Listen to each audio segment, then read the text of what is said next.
En insistant ainsi autant sur la question de la cohésion sociale, le communautarisme renverse la thèse libérale que nous avons vue dans le chapitre sur le libéralisme, thèse qui affirmait la priorité du juste sur le bien et la capacité, par la raison, de justifier des principes de justice qui auraient une validité universelle. Pour le communautarisme, au contraire, il doit y avoir une primauté du bien sur le juste. Qu'est-ce que les communautariens veulent dire par là? Ce qu'ils sous-entendent, c'est qu'aucune théorie de la justice n'est purement neutre, ne peut purement être fondée par la raison dans l'abstrait. Non, les principes de justice, je l'avais déjà évoqué précédemment, les principes de justice dépendent notamment de savoir quelles sont les ressources importantes pour cette communauté-là. Dès lors, qu'est-ce qu'il faut répartir de manière équitable entre les personnes? Or, dès que vous définissez ce qu'est une ressource importante, vous devez renvoyer à une conception du bien, à une culture, à une tradition particulière. Par exemple, dans des communautés traditionnelles, on sait que certaines d'entre elles valorisent des des rôles très différents d'un genre à l'autre. Ce qui est important en termes de ressources dont doivent disposer les jeunes filles n'est pas la même chose que les ressources dont il est important que doivent disposer les jeunes hommes au travers de leur éducation. Et donc on va avoir une conception du droit à l'éducation fondamentalement différente dans certaines communautés parce que ancrée sur des valeurs, sur des traditions, sur des cultures particulières. Notamment les cultures religieuses, par exemple aussi, vont attendre des principes de justice, que ces principes de justice s'ancrent, se fondent, trouvent leur légitimité dans leur conformité aux prescrits religieux. On voit dans ce contexte-là que c'est les principes de justice, mais dès lors c'est l'État lui-même qui ne trouve plus sa légitimité dans une raison plus ou moins abstraite, mais trouve sa légitimité dans sa capacité donc à préserver les valeurs d'une culture donnée. De la même manière, les communautariens vont considérer qu'un individu ne peut pas non plus définir son identité dans l'abstrait. Au contraire, un individu a toujours besoin de construire son identité à partir d'un contexte donné, d'un contexte qui est marqué par des valeurs collectives qui lui permettent de se former, de se socialiser, mais qui, et même éventuellement de manière critique, vont lui permettre de se positionner par rapport à quelque chose. Éventuellement de se distinguer de ces valeurs, de se positionner en les critiquant, donc pas forcément en y adhérant, mais même si on tient à l'idée que peut-être les libéraux ont raison et qu'il est important d'avoir une distance critique par rapport aux valeurs collectives, les communautariens pourront dire à minima, ok, mais celui qui critique, celui qui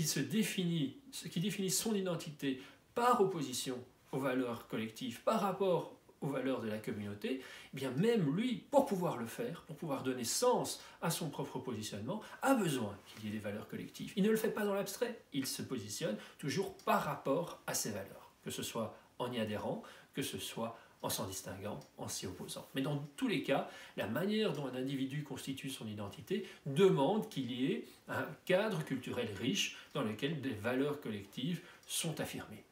Et qu'il est dès lors de la responsabilité non seulement de l'État de préserver la paix civile, par exemple, d'assurer la justice, mais aussi de garantir la richesse de ce cadre culturel, de l'affirmation de ces valeurs collectives, ne fût-ce que pour se permettre, même si on va donc très proche du libéralisme, ne fût-ce que pour permettre à un individu de constituer sa propre identité, toujours donc par référence à ces valeurs collectives. Et donc, dans ce modèle communautarien où il y a une primauté du bien sur le juste, donc l'État trouve sa légitimité dans les valeurs d'une communauté, mais ça signifie que quelque part, idéalement, il doit y avoir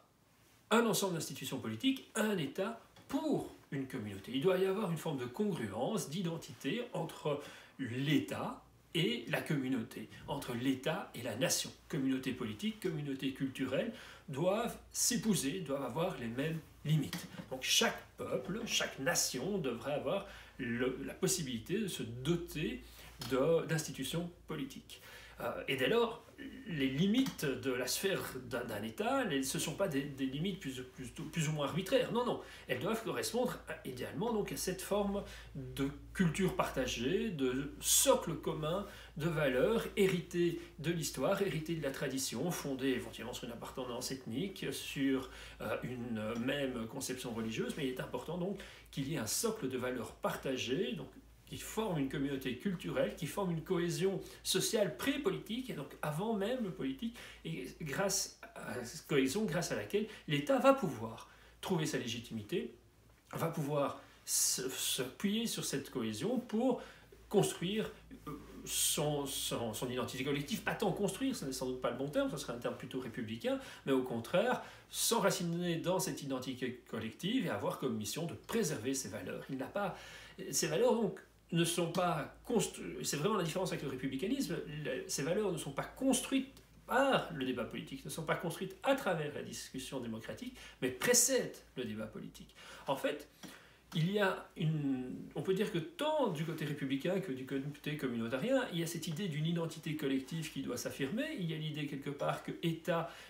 et nation doivent correspondre à des mêmes limites, donc un État doit correspondre à une volonté générale, mais là où pour les républicains ce sera l'État qui construira la nation, ce sera l'État qui construira l'identité collective, ce sera l'État qui, à travers la délibération politique, puisque ce n'est pas l'État en tant qu'administration, c'est l'État en tant que lieu de la communauté politique, en tant que lieu de la délibération. Donc ce sera à travers les institutions politiques qu'une communauté se dotera de valeurs toujours susceptibles d'être mises en question, toujours susceptibles d'être en évolution. Ici, c'est l'inverse pour les communautariens. C'est la nation qui précède l'État. La nation n'est pas un projet, la nation est un donné de l'histoire, un donné de la tradition, c'est le socle sur lequel, ensuite, on peut construire un État. Donc vous voyez qu'il y a un rapport tout à fait différent entre libéralisme, républicanisme et communautarisme dans cette idée d'État et de nation. Alors que les libéraux vont détacher, la communauté politique ne doit pas correspondre à une nation, à une identité collective, alors que les républicains vont dire qu'il doit y avoir autant que possible une forme d'adéquation entre l'idée d'identité collective, donc de nation, de peuple, et l'idée d'État, mais c'est l'État qui précède la nation, puisque la nation est un construit politique. Autant, pour les communautariens, c'est l'inverse, c'est la nation qui est première, c'est la nation qui est un donné factuel, hérité de l'histoire, et c'est sur cet héritage que l'on peut construire des institutions politiques, que l'on peut construire un État. Donc, modèle de l'État-nation qui a quelque part été dominant au XIXe siècle, notamment chez nous, jusqu'à la deuxième moitié du XXe siècle, avec justement cette question de savoir si cette idée de nation que l'on présentait plutôt comme un héritage historique dans bien des cas, mais est-ce que ce n'était pas en fait plutôt une reconstruction politique? Pensons par exemple à l'idée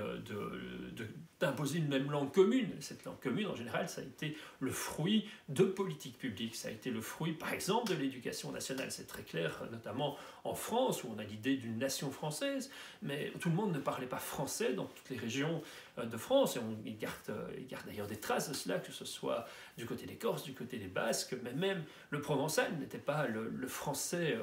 classique. Et c'est notamment donc à travers l'instruction publique, à travers l'école, que l'on a généralisé le français comme langue commune et l'idée d'une culture française comme socle de la nation française. L'importance de l'enseignement de l'histoire aussi pour créer ce sentiment d'appartenance, mais aussi l'importance du service militaire qui a permis un mixage des populations, que les populations d'un même pays apprennent à se connaître, vivent des expériences communes et se conçoivent comme servant la même idée de patrie, la même idée de nation. Donc, en fait, il y a probablement souvent, même si dans le récit, la nation est présentée souvent de manière parfois mythique comme un héritage de l'histoire, ou comme quelque chose qui préexisterait aux institutions politiques. Dans les faits, on voit que historiquement, les institutions politiques ont construit ces nations, que ça a été une forme de construction politique au cours du XIXe siècle, ce qui donne plutôt raison aux républicains qu'aux communautariens, me semble-t-il. Mais même très récemment, il n'y a plus tellement de service militaire, mais la généralisation de l'anglais à travers l'enseignement universitaire, le fait de pouvoir se parler entre nous, mais surtout le programme Erasmus, par exemple, dans le cadre duquel, dans les années à venir, vous allez peut-être être amené à suivre un semestre de cours à l'étranger, correspond un petit peu à cette idée de service militaire, de mixage culturel, de création à l'échelle européenne, d'une appartenance commune, finalement, que l'on soit espagnol, que l'on soit français, que l'on soit anglais, maintenant sorti de l'Union européenne, mais il y avait cette même idée de mixage des populations, de créer finalement un sentiment d'appartenance à un même ensemble, et que ce soit donc à travers ces échanges étudiants, cette mobilité étudiante, que ce soit avec la généralisation de l'anglais qui permet de se comprendre, que ce soit évidemment avec l'idée d'une même monnaie, et donc de faciliter la mobilité, pour vraiment créer une conscience commune. Il y avait vraiment quelque chose dans le projet européen, à travers ce type de programme, de souhait, d'espoir, de créer une forme de sentiment d'appartenance, peut-être d'identité européenne, en tout cas de sentiment d'appartenance à une même communauté culturelle, en espérant que ce sentiment d'appartenance permette, du côté notamment des partisans d'un fédéralisme européen, donc cette communauté d'appartenance, ce sentiment d'être fondamentalement dans une même culture européenne, favorise le renforcement d'institutions politiques communes et l'approfondissement du projet politique européen et pas simplement du projet économique. Donc, on voit à quel point donc, cette dynamique entre État et nation, auquel d'autres vont opposer, dans une vision plus libérale, l'idée que l'Europe ne peut être que des institutions sans avoir besoin d'institutions politiques, et donc vont dire que ce qui compte, c'est l'adhésion juste à des principes généraux, à des principes de respect des droits de l'homme, à des principes de justice. On parle, certains auteurs comme Jürgen Habermas ont parlé d'un patriotisme constitutionnel, pour dire que justement le patriotisme ne devait pas se fonder sur un sentiment d'identité collective, mais juste sur une volonté de juste coopération,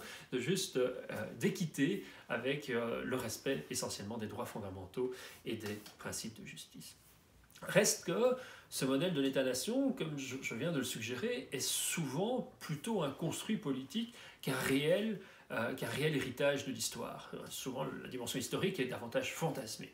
Et que, de fait, aujourd'hui, que l'on le veuille ou non, les constructions historiques qui avaient été mises en œuvre au XIXe siècle, qui chez nous ont réussi que vaille que vaille, notamment, il y avait une volonté aussi d'imposer à un moment donné le français comme étant la langue commune pour l'ensemble de la Belgique, alors que le français n'était ni la langue du peuple en Flandre, ni la langue du peuple en Wallonie, c'était le wallon. Donc je dirais que la généralisation du français a plutôt réussi au sud, mais au contraire s'est heurté à des résistances fortes en Flandre, et d'où nos querelles linguistiques, d'où ce sentiment de la Belgique nation inachevée, peut-être. Mais donc, ces projets qui étaient fort portés au XIXe siècle et même au début du XXe siècle, aujourd'hui ont volé plutôt en éclats, on est plutôt en termes de désintégration, notamment suite à l'importance des migrations, qui crée une diversité culturelle, mais suite aussi à l'affaiblissement des références religieuses, qui formaient quand même un socle culturel assez fort au sein des sociétés occidentales. Et donc la perte d'adhésion religieuse a favorisé un pluralisme des valeurs. Donc multiplicité des cultures, ça je dirais que c'est à un niveau plus collectif, multiplicité des communautés qui ont des cadres culturels différents et qui coexistent dans un même espace politique, d'une part, c'est le multiculturalisme. Et deuxième phénomène, le fait que même au sein d'une seule communauté, la perte de cohésion, la perte d'intégration, le fait qu'il y ait une plus grande diversité de conceptions, si on prend l'ex-communauté chrétienne en Belgique, par exemple, aujourd'hui, ceux qui ont eu historiquement un ancrage davantage avec la tradition chrétienne, sont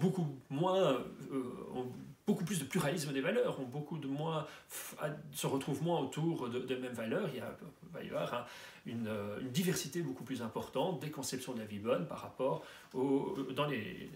chez les personnes qui historiquement viennent de familles d'éducation chrétienne. Donc à la fois multiplicité des communautés, multiplicité des cultures et pluralité entre les individus des conceptions de la vie bonne. Donc on se retrouve finalement avec des nations de moins en moins homogènes, s'éloignant de ce modèle de l'État-nation rêvé par les communautariens, ce qui met en quelque sorte en exergue finalement la dimension paradoxale du projet communautarien. Puisque le projet communautarien nous présente la nation, nous présente les identités collectives comme étant un fait, un donné historique, un héritage de l'histoire, une tradition qui s'impose à nous. Et en fait, on voit qu'aujourd'hui, en tout cas, et c'était sans doute déjà comme ça par le passé, si l'on veut réactiver ce modèle, il faut reconstruire cette homogénéité. Il faudrait, beaucoup plus dans une perspective républicaine que communautarienne, s'assurer qu'il y ait un projet politique qui tende vers l'affirmation d'une identité collective. Donc il y a quelque chose de paradoxal du côté communautarien à nous présenter comme étant quelque chose de donné, un idéal qui est en fait, au minimum, un projet politique à reconstruire.